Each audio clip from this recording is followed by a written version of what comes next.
నేటి నుంచి తెలంగాణ అసెంబ్లీ శీతాకాల సమావేశాలు ప్రారంభం కానున్నాయి. అసెంబ్లీ సమావేశాలపై స్పీకర్ మండలి చైర్మన్ సమీక్ష నిర్వహించారు. అసెంబ్లీ సమావేశాలకు బీఆర్ఎస్ అధినేత కేసీఆర్ హాజరు కానున్నారు. పార్టీ ముఖ్య నేతలతో సమావేశమైన అనంతరం కేసీఆర్ ఈ నిర్ణయాన్ని ప్రకటించారు.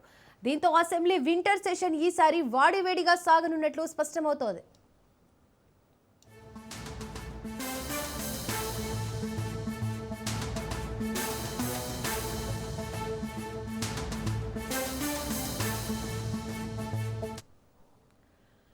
ఇప్పటి వరకు కేసీఆర్ 2 సార్లు మాత్రమే అసెంబ్లీ సమావేశాలకు హాజరయ్యారు. మొదటిసారి గవర్నర్ ప్రసంగానికి కాగా రెండోసారి బడ్జెట్ ప్రసంగం సమయంలో మాత్రమే కేసీఆర్ అసెంబ్లీకి వచ్చారు. ఇక కేసీఆర్ అసెంబ్లీ సమావేశాలకు హాజరవుతారన్న సమాచారం నేపథ్యంలో ప్రాధాన్యత సంతరించుకుంది. సమావేశాల్లో ముఖ్యంగా కృష్ణా గోదావరి నదీ జలాల హక్కుల రక్షణ, 2 ఏళ్ల కాంగ్రెస్ పాలన, పాలమూరు రంగారెడ్డి ఎత్తిపోతల పథకానికి నీటి కేటాయింపులు తగ్గుదల, రైతు రుణమాఫీ తదితర అంశాలపై చర్చించనున్నారు.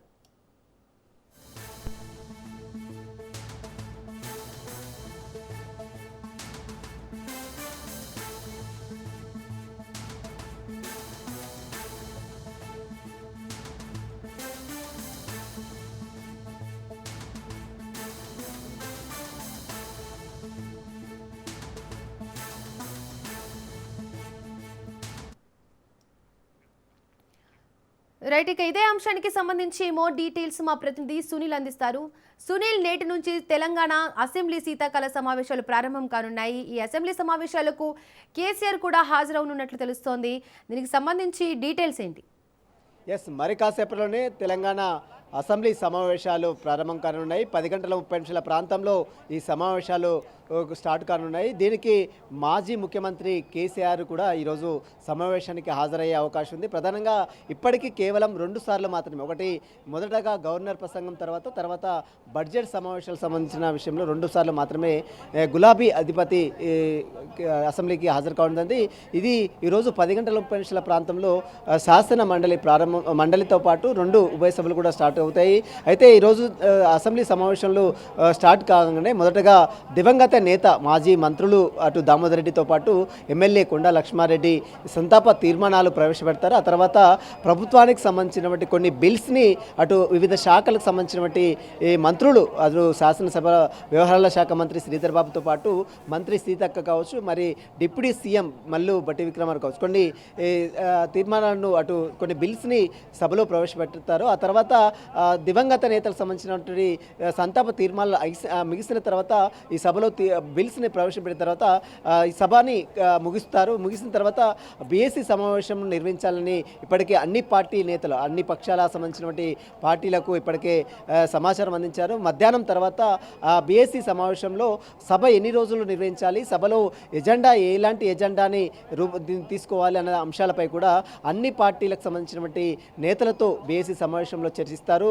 ఈరోజు వాయిదా పడ్డ తర్వాత, ఆఫ్టర్ లంచ్ తర్వాత వాయిదా పడ్డ తర్వాత జనవరి 2వ తేదీ నుంచి వరుసగా 2, 3, 4 తేదీల్లో సభను నిర్వహించాలని అటు రాష్ట్ర ప్రభుత్వం నిర్వహిస్తే ఖచ్చితంగా 15 రోజుల పాటు సభని కంటిన్యూ చేయాలంటూ కూడా బీఆర్ఎస్ నేతలు పట్టుబడుతున్నారు. ఈసారి జరిగినటువంటి సభ ఇది అసెంబ్లీ సమావేశం, శీతాకాల అసెంబ్లీ సమావేశంలో ప్రధానమైనటువంటి చర్చ నీళ్లు నిజాలు అనేటువంటి అంశాలపైనే ఎక్కువగా వాడి వేడి చర్చ జరిగే అవకాశం ఉంది.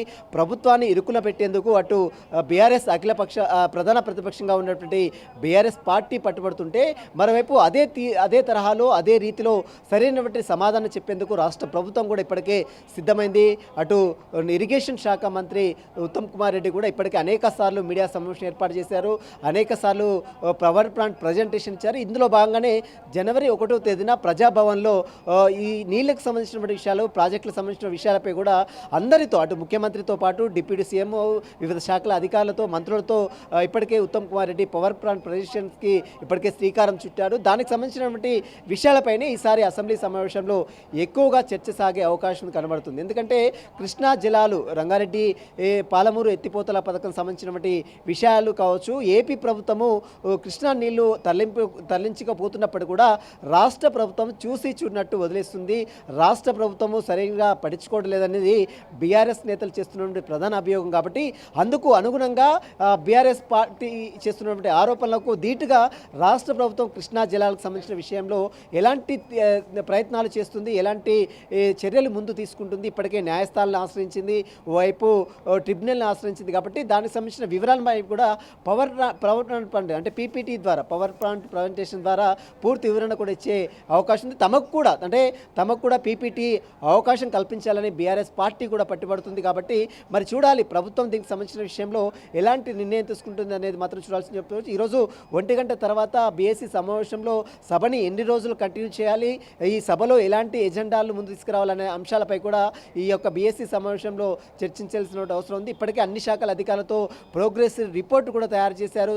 చీఫ్ సెక్రటరీ రామకృష్ణరావు నేతృత్వంలో అన్ని శాఖలకు సంబంధించినటువంటి బడ్జెట్ సంబంధించిన విషయాలు కావచ్చు, మరోవైపు పెండింగ్ సంబంధించిన బిల్స్ కావచ్చు, వీటన్నిటికి సంబంధించిన అంశాలపై కూడా ఇప్పటికే ఒక ప్రోగ్రెస్ రిపోర్ట్ను తయారు చేశారు. ఆ రిపోర్టుపై కూడా అధ్యయనం చేసే అవకాశం ఉంది. మరోవైపు హిల్ టు ప్రాజెక్ట్ సంబంధించిన విషయంపై ఇటీవల కాలంలో రాష్ట్ర ప్రభుత్వం ఒక పాలసీని తీసుకొచ్చింది. ఆ పాలసీపై కూడా ఈ యొక్క అసెంబ్లీ శీతాకాల సమావేశంలో చర్చించే అవకాశం ఉంది. మరోవైపు జిహెచ్ఎంసీ నగర విస్తరణకు సంబంధించిన అంశాలపై కూడా ఈ యొక్క అసెంబ్లీ సమావేశంలోనే తీవ్రంగా చర్చించే అవకాశం ఉంది. ప్రధానమైనటువంటి చర్చ మాత్రము నీళ్లు నిజాలు అనేటువంటి అంశాలపైన, ఎందుకంటే కృష్ణా గోదావరి సంబంధించినటువంటి తరలింపులు, నీటి ప్రాజెక్టులకు సంబంధించిన విషయాలు, ప్రాజెక్టులు ఇప్పటికే సంబంధించిన పాలమూరు రంగారెడ్డి ఎత్తిపోతల పథకం కావచ్చు, ఎస్ఎఫ్డిసి కావచ్చు, తుమ్మిడి కావచ్చు, జూరాల కావచ్చు, ఈ ప్రాజెక్టులకు సంబంధించిన పెండింగ్ పనులు ఏ విధంగా ఉన్నాయి, పెండింగ్ ప్రాజెక్టులకు గత ప్రభుత్వం ఏం చేసింది, ఇప్పుడున్నటువంటి ప్రభుత్వం గడిచిన 2 ఏళ్లలో ఇప్పుడు తీసుకున్నటువంటి నిర్ణయాలు, ఇప్పుడు చేపట్టినటువంటి పథకాలు, వీటికి సంబంధించినటువంటి సంక్షేమ పథకాలు,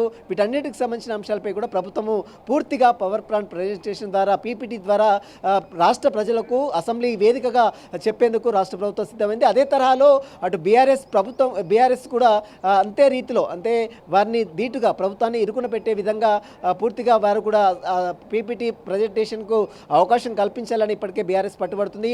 1 కాదు 2 కాదు, ఏకంగా 15 రోజుల పాటు సభను నిర్వహించాలి, తమకు కూడా అవకాశం ఇవ్వాలి, మైకులు కట్ చేయొద్దంటూ కూడా ఇప్పటికే మాజీ మంత్రి హరీష్ రావుతో పాటు అటు గులాబీ అధిపతులు కూడా ఇప్పటికే పిలుపునిచ్చారు. ఇంకా 2 ఏళ్ల తర్వాత దాదాపు 2 సార్లు అటెండ్ అయినటువంటి మాజీ ముఖ్యమంత్రి కేసీఆర్ ఈరోజు మళ్ళీ మరొకసారి అసెంబ్లీ సమావేశాలకు హాజరవుతారు. మరి ఈరోజు కేవలం ఒక్కరోజు మాత్రమే అసెంబ్లీ సమావేశాలకు హాజరవుతారా, గతంలో తరహాలే మళ్ళీ యథావిధిగా వెళ్ళిపోతాడా, లేదా ఈరోజు 2వ తారీఖు ఈ నెల అంటే జనవరి 2వ తారీఖు జరిగేటువంటి వరుసగా జరిగేటువంటి అసెంబ్లీ సమావేశాలకు సైతము కేసీఆర్ హాజరవుతారా లేదా అనేది మాత్రము రాజకీయ వర్గాల్లో కొంత చర్చ మాత్రం కొనసాగుతుంది.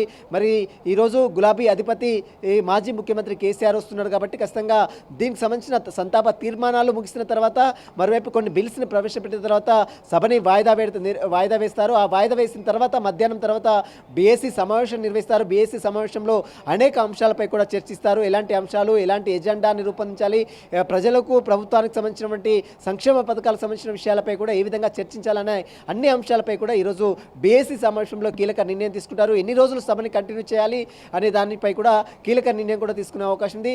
మధ్యాహ్నం తర్వాత సభకు సంబంధించిన విషయాలపై కూడా ఒక క్లారిటీ కూడా వచ్చే అవకాశం ఉంది.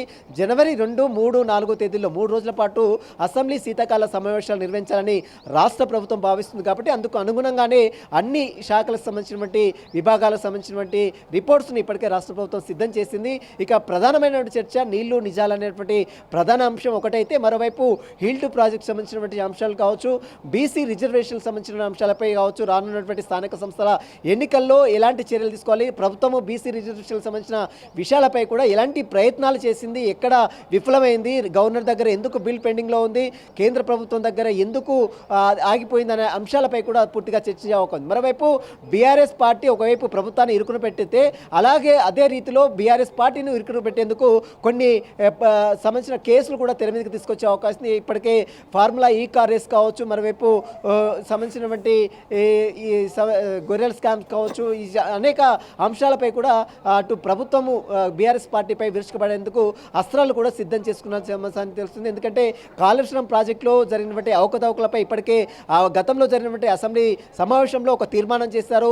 సిబిఐ చేత దర్యాప్తు జరిపించాలని ఇప్పటికే రాష్ట్ర ప్రభుత్వం నిర్ణయం తీసుకుంది. కాబట్టి ఆ నిర్ణయానికి సంబంధించిన అంశాలపై కూడా మరొకసారి ఈరోజు కానీ ఈ శీతాకాల అసెంబ్లీ సమావేశంలో కూడా చర్చించే అవకాశం ఉంది. ప్రధానంగా నీళ్లు నిజాలతో పాటు మరోవైపు ఈ యొక్క ప్రాజెక్టులకు సంబంధించిన విషయాలు, మరోవైపు కృష్ణా గోదావరికి సంబంధించినటువంటి అంశాలు, మరోవైపు ఏపీ ప్రభుత్వము అక్రమంగా నిర్మిస్తున్నటువంటి ప్రాజెక్టు, దాన్ని అడ్డుకోవడంలో ప్రభుత్వం చేస్తున్నటువంటి ప్రయత్నాలు, ఈ అన్ని అంశాలకు సంబంధించిన అంశాలపై కూడా అసెంబ్లీలో పూర్తి పూర్తిగా చర్చించి ఒక చర్చ కూడా జరిగే అవకాశం కనబడుతుంది. మొత్తం మీద ఈరోజు మాత్రం కేవలం 10 గంటల 30 నిమిషాల ప్రాంతంలో సభ స్టార్ట్ అవుతుంది. సభ స్టార్ట్ అయిన తర్వాత సంతాప తీర్మానాలు ఉంటాయి. మాజీ మంత్రిగా ఉన్నటువంటి దామోదర్ రెడ్డి ఈ సంతాప తీర్మానం స్టార్ట్ చేస్తారు. ఆ తర్వాత ఎమ్మెల్యేగా ఉన్నటువంటి కొండా లక్ష్మారెడ్డి తీర్మానం, అదే తరహాలో మండలిలో కూడా ఇద్దరు ఎమ్మెల్యేలకు సంబంధించిన తీర్మానాలు కూడా భూపతిరావు కావచ్చు, మరోవైపు మహమ్మద్ అబ్బీర్ కావచ్చు, అంటే వీరికి సంబంధించినటువంటి సంతాప తీర్మానాలు కూడా స్టార్ట్ అవుతాయి. సంతాప తీర్మానాలు అయిన తర్వాత బిల్స్ ప్రవేశపెడతారు మంత్రులు. ఆ తర్వాత సభని వాయిదా వేస్తారు. సభ వాయిదా వేసిన తర్వాత బీఎస్సీ సమావేశం నిర్వహిస్తారు. బీఎస్సీ సమావేశంలో కీలక నిర్ణయాలు తీసుకుంటారు. ఆ తర్వాత ఎన్ని రోజులు సభని కంటిన్యూ చేయాలి, ఎన్ని రోజులు ఎజెండా ఏం రూపొందించాలి, ఎలాంటి అంశాలపై చర్చించాలనే అంశాలపై కూడా బీఎస్సీ సమావేశంలో కీలక నిర్ణయం తీసుకున్న తర్వాత ఒక క్లారిటీ కూడా వచ్చే అవకాశం ఉంది. Deepika. Right Sunil, thank you.